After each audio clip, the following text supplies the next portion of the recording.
Hi, my name is Anjali and I'm an Operations Program Manager at DC Water. With me are Jazmin Goines from the Water Environment Federation and Joseph Carter from Alderwood Water and Wastewater District. Our message to you today is simple but important. There aren't enough women in the water and wastewater industry. We need to increase our women of water, what we like to call our wow factor.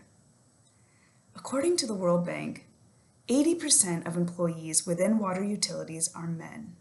So with a lack of women, we really aren't reaching our full potential as an industry.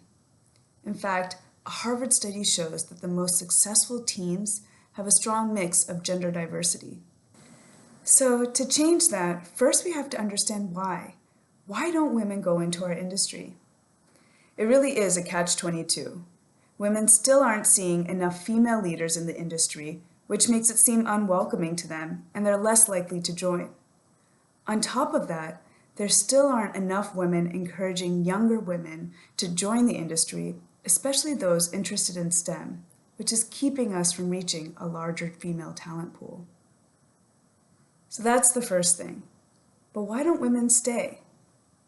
There's a gender bias study that shows that 70% of women, especially women of color, feel that they need to prove themselves when compared to their male counterparts. There are countless stories about being dismissed, spoken over, and just plain ignored. Research shows that women are 30% more likely to leave water utilities because of issues like these. A recent World Bank study highlights that at every step, from attracting to recruiting, retaining, and advancing, women face multiple common barriers. The good news is that we can start to break down these barriers if we start to take the right steps. To begin with, organizations can attract more women to the field by developing outreach programs to local schools, sponsoring scholarships for women in STEM, and introducing technical training programs just for women. Having female representation within organizations is key to accelerating more interest from women. Then, during the recruitment process, companies can create gender-neutral job descriptions and gender-balanced hiring panels to reduce the bias that women often face and increase the pool of qualified female applicants. For those women that already make up the 20% of our water workforce, organizations can promote retention by introducing family-friendly policies to support primary caretakers, improving working facilities, creating better HR policies, and increasing male allyship in the workplace, which Joe will speak to later. Finally, companies can promote advancement in their workplace by increasing professional development options, creating women mentoring and networking programs, and establishing targets for gender parity in leadership positions. With the right tools and support, breaking down barriers can happen sooner than we think. Now, I'll pass it over to Jazmin, who'll shed some light on why it's in your organization's best interest to focus their efforts on recruiting and retaining women.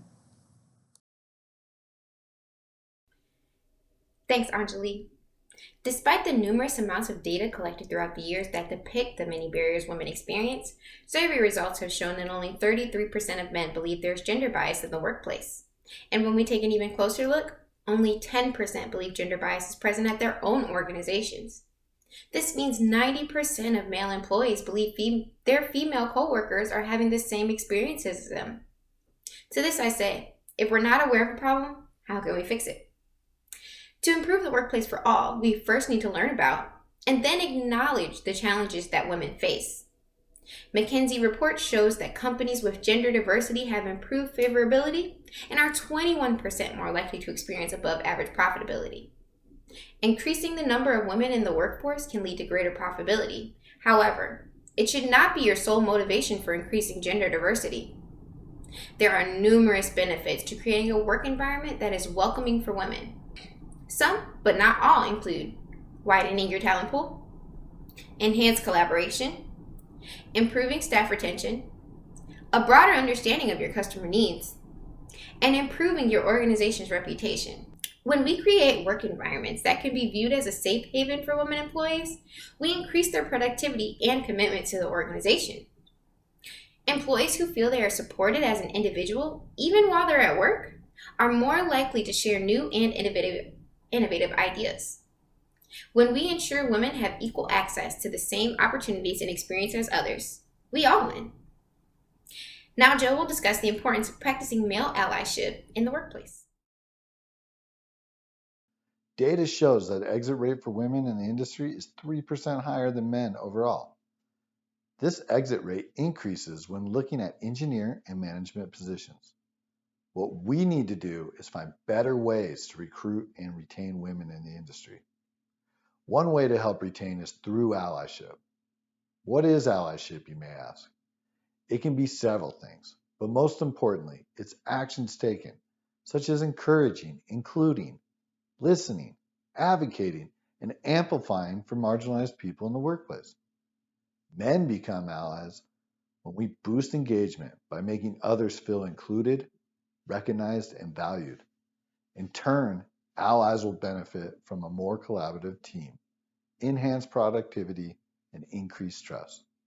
According to a study performed by Gallup, research showed that engaged employees are 14% more productive and 25% more likely to stay.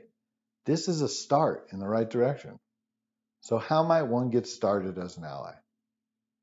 Educating yourself is the first step to becoming a better ally. Learn about how others may struggle, advantages you may have over others, and your unconscious bias. Reflect on situations from the past. Did you notice something in the workplace and did nothing about it?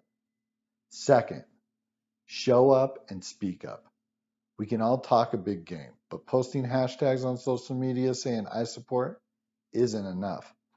The hardest thing can be calling out coworkers or policies that don't support women in the industry. If something isn't right, we have to speak up to be true allies. This means getting out of your comfort zone and speaking up, especially when it's just a room full of guys. Mentorship is another form of allyship. A study conducted by Cornell University shows that mentoring increased women retention rates from 15% to 38% as compared to non-mentored employees. The problem with the male-dominated industry is that people tend to mentor someone that reminds them of themselves. This unconscious bias tends to exclude women and others from getting mentors in the first place. As a white male, I have had several mentors who have helped me, and they were also all white males. But if this cycle continues, you will ultimately limit innovation, reduce retention of diverse employees, and create a low ceiling for your talent pool. The key is to build your mentorship program with diversity in mind.